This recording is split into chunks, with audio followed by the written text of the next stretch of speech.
All right, check out the crowds for Vice President Harris and her new running mate, Minnesota Governor Tim Walz, this afternoon in Eau Claire, Wisconsin. The Harris campaign said 12,000 people came out to this Eau Claire rally today. That would be impressive on its own, but check this out. This is the size of the crowd at Harris's rally tonight in Detroit. The Harris campaign says 15,000 people are in attendance at that.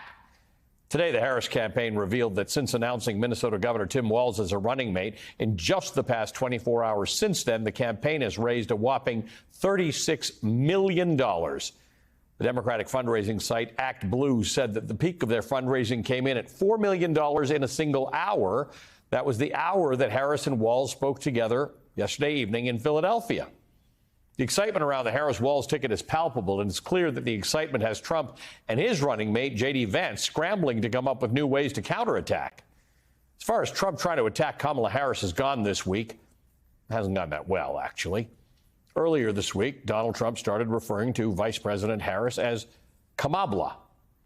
As the Daily Beast put it, Trump's new attack on Kamala Harris is literally gibberish.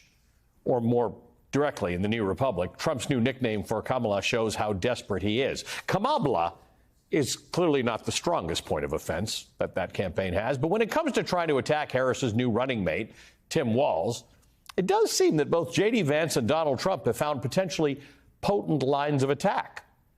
The issue with those lines of attack, of course, is that they are entirely false.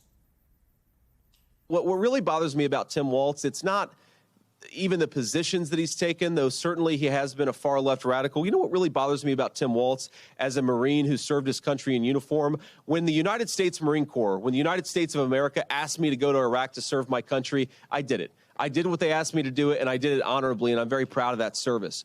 When Tim Walz was asked by his country to go to Iraq, you know what he did? He dropped out of the Army and allowed his unit to go without him. What bothers me about Tim Walz is the stolen valor garbage. Do not pretend to be something that you're not. Do not pretend to be something that you're not. We're just going to put that aside as it relates to J.D. Vance for a little while, because I want to talk about this particular issue. On its face, with no context or fact-checking, that line of attack, the idea that Governor Tim Walz is lying about his military service, is potent. We saw an incredibly similar fabricated line of attack back in 2004 against the then Democratic nominee for president, John Kerry. And those completely made-up attacks led to nearly 20% of voters saying that they didn't think that Kerry deserved his war medals. I should note that the one person who orchestrated that fabricated line of attack against John Kerry was Chris LaCivita, who is now Donald Trump's chief campaign strategist. But like in Kerry's case back in 2004, this allegation of stolen valor against Walz is just wrong. Tim Walz served in the National Guard for 24 years. He responded to floods and tornadoes, and he spent months on active duty overseas doing things like training our NATO allies in Italy. Now, Walz has never claimed that he had a combat role in the military. He's never had one. But that's not the point, because there's an understanding among people who serve this country in the military that you have answered a sacred call.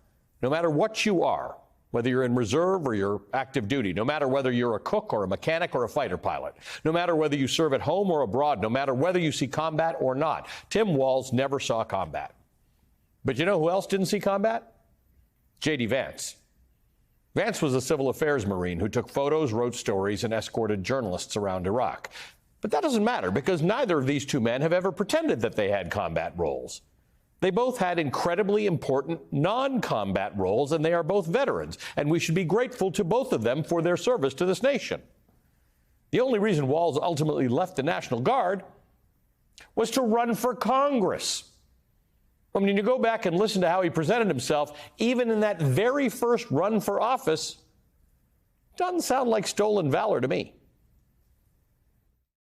I am a retired Command Sergeant Major in the Minnesota National Guard, and after years of firing artillery, I sustained severe inner ear damage. Because I have good health insurance provided through my employer, I was able to have surgery on my ear. As my ear healed, my hearing was gradually restored. One morning several weeks after the surgery, I awoke to a sound I couldn't identify. I asked my wife what I was hearing, and she told me, "Tim, that's your 4-year-old daughter, Hope. You see, Hope wakes up singing every morning. but I had never heard that sound until that day. I'm running for Congress because I believe we as a country have a moral obligation to ensure that every father can hear his daughter sing, that every citizen receives the best care our medical community has to offer. I'm Tim Walz, and I approve this message because I've heard how important health care is to everyone. So Tim Walz went from public service in the military to public service in Congress. A few years ago, Minnesota Public Radio tracked down some of the members of the Walz unit who did deploy to Iraq. The main thing they wanted to stress to the outlet was that they both dealt with severe mental health issues upon their return, and that Walz worked to connect struggling Guard members with help. He sought to cut the red tape. Governor Walz is not stealing any valor. He served the country for more than 2 decades. Unlike, say, Donald Trump, who reportedly avoided the draft for Vietnam by claiming he had bone spurs. But like I said, that's just one of the potential potent lies that the Trump and Vance campaign are pushing about Tim Walz right now. Here's lie number 2. Every voter in Minnesota needs to know that when the violent mobs of anarchists and looters and Marxists came to burn down Minneapolis 4 years ago, remember me? I couldn't get your governor to act. He's supposed to call in the National Guard or the Army, and he didn't do it. I couldn't get your governor. So I sent in the National Guard to save Minneapolis. Trump claims that in the civil unrest that came in the wake of the police killing of George Floyd, Trump claims that Governor Walz refused to send in the National Guard and that Trump himself had to do it. Again, that strikes me as the kind of attack that could be incredibly potent with a lot of Americans, if only it were true.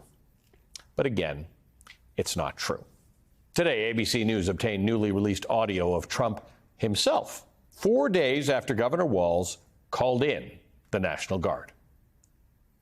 I know Governor Walz is on the phone, and we spoke, and I fully agree with the way he handled it the last couple of days. Tim, it showed the incredible difference between your great state yesterday and the day before compared to the first few days, which was just absolutely. And I don't blame you. I blame the mayor. I mean, I've never seen anything like it, where the police were told to abandon the police house, and it was ransacked and really destroyed. Millions and millions of dollars are going to have to go back to fix it. I don't know. You'll have a if I'm still on, the one thing I would say, I spent 24 years in the Guard. The one thing I would say is that you could do is, a lot of people don't understand who the National Guard is, and you need to get out there from a PR perspective and make sure that it's not seen as an occupying force, but it's their neighbors, school teachers, business owners, those types of things. That's a really effective message. Okay, good. I think that's a good idea. Okay, good. I think that's a good idea. Now, I should note that NBC News has not independently verified that audio, and that a spokesperson for the Trump campaign said that Trump only lauded Walz after the governor heeded his advice to enlist support from the National Guard, end quote. But again, even that's provably false. Trump didn't start saying that he would call in the National Guard himself until the day after the National Guard had already been activated by Governor Walz. So those are the lies that Trump and J.D. Vance are pushing about Vice President Harris's new running mate, Tim Walz. When your Trumpy uncle tries to tell you those lies at your next family gathering, debunk them. Or better yet, debunk them and tell him about who Governor Tim Walz really is.